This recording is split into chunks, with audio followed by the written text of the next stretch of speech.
Perkenalkan, nama saya Menrokis Purba. Di sini saya akan membagikan presentasi saya, yaitu tentang perencanaan dan penganggaran yayasan. Bagi yang pertama kita bahas itu karakteristik dan lingkungan yayasan. Pengertian dan ruang lingkup yayasan. Yayasan adalah badan hukum yang kekayaannya terdiri dari kekayaan yang dipisahkan dan diperuntukkan untuk mencapai tujuan tertentu di bidang sosial, keagamaan, dan kemanusiaan. Yayasan dapat melakukan kegiatan usaha untuk menunjang pencapaian maksud dan tujuannya dengan cara mendirikan badan usaha dan atau ikut serta dalam suatu badan usaha. Kemudian yang selanjutnya, sifat dan karakteristik yayasan. Yang pertama itu tujuan yayasan.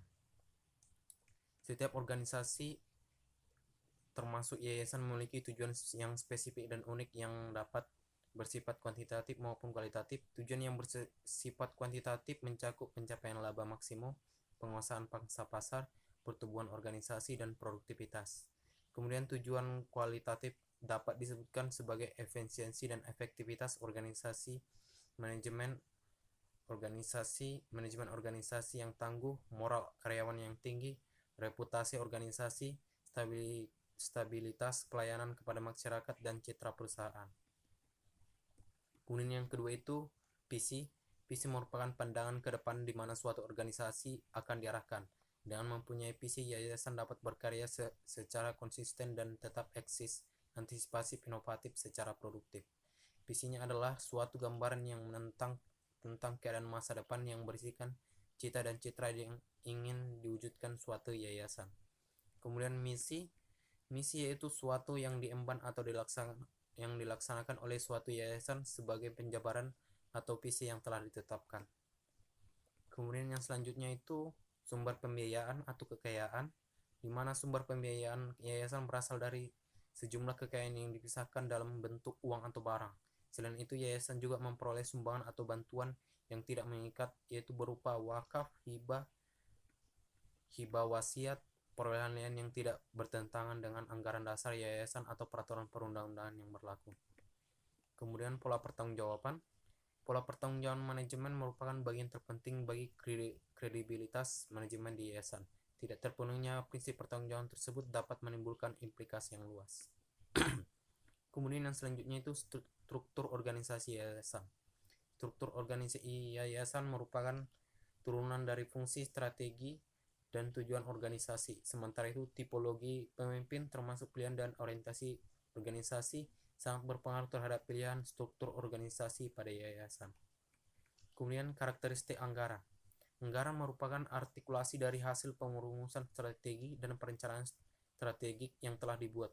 Dalam bentuk yang paling sederhana, anggaran merupakan suatu dokumen yang menggambarkan kondisi keuangan yayasan yang meliputi informasi mengenai pendapatan, belanja, dan aktivitas. Kemudian yang selanjutnya itu sistem akuntansi. Sistem akuntansi merupakan prinsip akuntansi yang menentukan kapan transaksi keuangan harus diakui untuk tujuan pelaporan keuangan.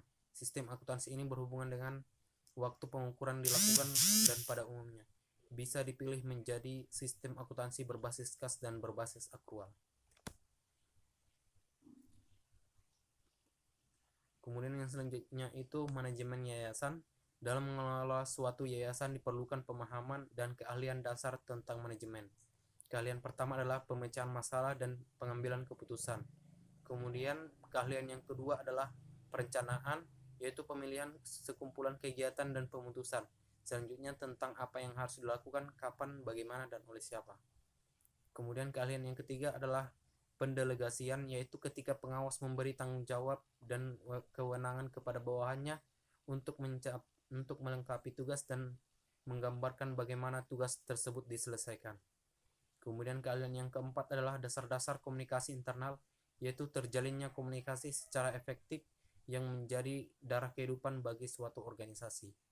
Kemudian keahlian yang kelima adalah manajemen rapat, yaitu penerapan sistem rapat secara efektif untuk memecahkan persoalan yang dihadapi yayasan, baik persoalan eksternal maupun internal. Kemudian perencanaan yayasan. Perbedaan utama antara rencana strategis dan rencana jangka panjang adalah fokus pengembangan. Pada umumnya, perencanaan jangka panjang dipertimbangkan dalam rencana tindakan untuk suatu tujuan atau serangkaian tujuan selama beberapa tahun.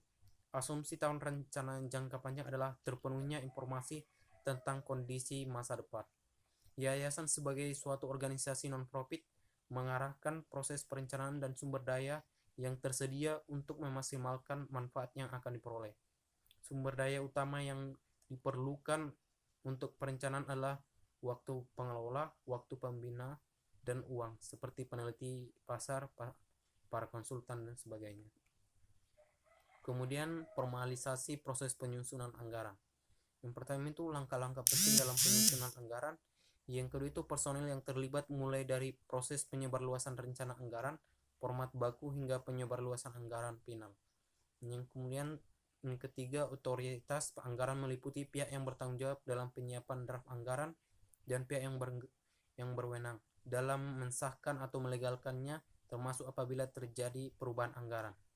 Yang keempat itu jadwal penyusunan, monitoring, revisi, serta pelaporan periodik. Kemudian yang selanjutnya itu akuntabilitas yayasan. Pemakai laporan keuangan yang yayasan memiliki kepentingan bersama, yaitu untuk menilai yang pertama jasa yayasan dan kemampuan yayasan untuk memberikan jasa secara berkesinambungan. Yang kedua itu mekanisme pertanggungjawaban dan aspek kinerja pengelola. Pengelola yayasan perlu mengembangkan keahlian dasar tentang manajemen keuangan. Dalam suatu yayasan, tugas lainnya adalah mengelola keuangan yang secara jelas merupakan tugas yang sulit. Keahlian dasar dalam manajemen keuangan mulai dari bidang kritis manajemen, kas dan pembukaan harus dilakukan sesuai dengan kontrak keuangan tertentu untuk memastikan keterpaduan proses pembukuan. Kemudian yang selanjutnya pengendalian keuangan. Sistem pengendalian keuangan atau akuntansi adalah serangkaian prosedur yang melindungi praktek manajemen secara umum maupun dari segi keuangan. Prosedur pengendalian akuntansi bertujuan agar informasi keuangan reliable atau dapat dipercaya, sehingga pengelola dapat memperoleh informasi yang akurat untuk perencanaan program dan keputusan lainnya. Aktivitas dan catatan organisasi tidak dicuri, disalahgunakan, ataupun dirusak dengan sengaja.